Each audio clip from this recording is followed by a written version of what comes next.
Latest football news, engaging debates, and fascinating opinions. Pitchside talk on IO Radio.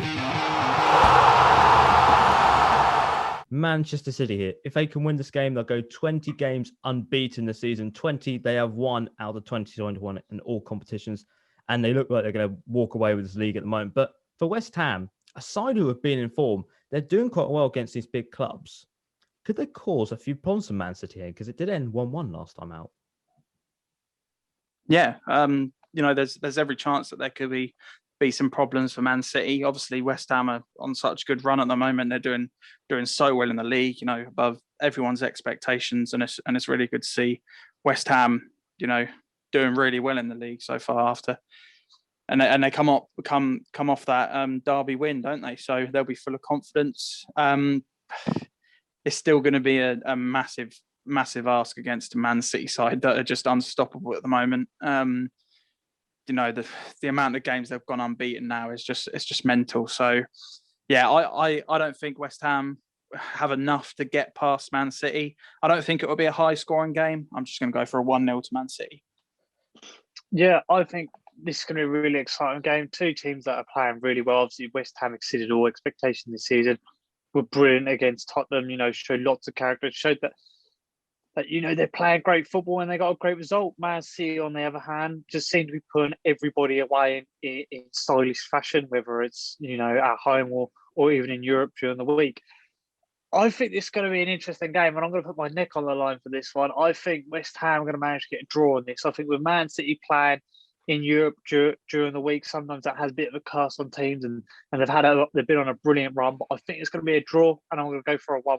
But guys, West Brom here haven't won a game in their last 7. They need to start getting back on this winning run, really. If not, they're going to be heading to the bottom of the tail. But for Brighton, who lost last time out in the M23 derby, sorry, Brighton fans, they could jump up to 15th here with a win here.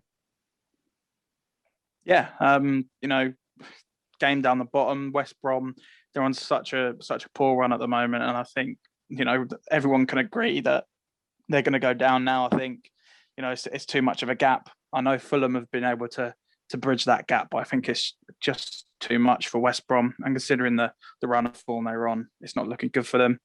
Brighton, they're not that far away from relegation, are they? I think it's 4 points, so they need to start getting results. They lost their last game, obviously, to Palace, drew a few, but they did beat Liverpool and Tottenham before, obviously, in that run of theirs. So, I still think Brighton have a decent team, and I still think they have enough to get away from a relegation scrap. So I think they're going to go into this game thinking that they can win it, and I think they will. I think I'm going to go for a 1-0 to Brighton. Yeah, West Brom had a couple of draws, some decent draws. I guess they got a staggering point away from Manchester United, but they've just looked a little bit flat. They don't look like they've got sort of the talent to keep them up. They've got some decent players, but they just don't look like they've been putting stuff together. West Brom. Brighton, on the other hand, I thought they were unlucky against Palace. They were a little bit outplayed. I mean, they conceded one of the slickest goals I've ever seen. But for them, unfortunately, and I think Brighton haven't been on a bad run. But like yourself said, they're close to the bottom. But I think when Brighton need points, they manage to get them. I've favoured Brighton quite a lot this season, and I think they'll get a win again. And I'm going to go for a 2-0 to Brighton. But guys, here, a big match here, I think we could say. Leeds, if they win this, they'll jump ahead of Aston Villa into 8th place, and they'll only be 2 points off the European places here at the moment. For Villa, if they win this, they can get back to that winning form and only go 1 point off the European football here. So quite a lot on the line here. Yeah, there is, and obviously a really good game. Two heavyweights in English football going together. It's always going to bring some good stuff. There's been quite a weird past in this tie, so it's going to be a good game. Hopefully, Leeds they're looking decent at the moment after that win against Southampton. Didn't do great in the games against Wolves and Arsenal, obviously, but they'll want to build on this win. Aston Villa, they've looked okay, but they seem to lose silly games, as a lot of teams in this league do. But I think missing Jack Grealish through injury, I think that's going to be a big miss for them in this game coming up against Leeds. So I'm going to go for a Leeds win. I'm going to go for a 2-1. Yeah, interesting game. Two teams that have been, a little bit inconsistent as of late. Well, Leeds have been inconsistent for a lot of the season. They'll win 2 by lows, then lose to, and it looks like they're in that run at the moment.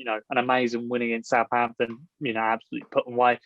Villa, on the other hand, a game that I thought they would win against Leicester. They're unfortunate not to get the win, but Villa are still a team to worry about. I still think that even with Grealish out, that they've got plenty of players, and I think that they'll cause problems for Leeds. And I just fancy Villa in this one. I think they've got the talent to take an inconsistent team and take it to them. So I'm going to go for a 2-0 to Villa. But guys, this is a big game here. Newcastle, they need to win. The last 10 games, they've had 8 defeats, only 6 points in the last 2. Has only seen them go 3 points away from that drop zone. And Fulham are starting to win games, so they need to start winning here. But for Wolves, a big game for them. They could re-enter that top 10 and maybe possibly look to see if they can get back into the European spots this season.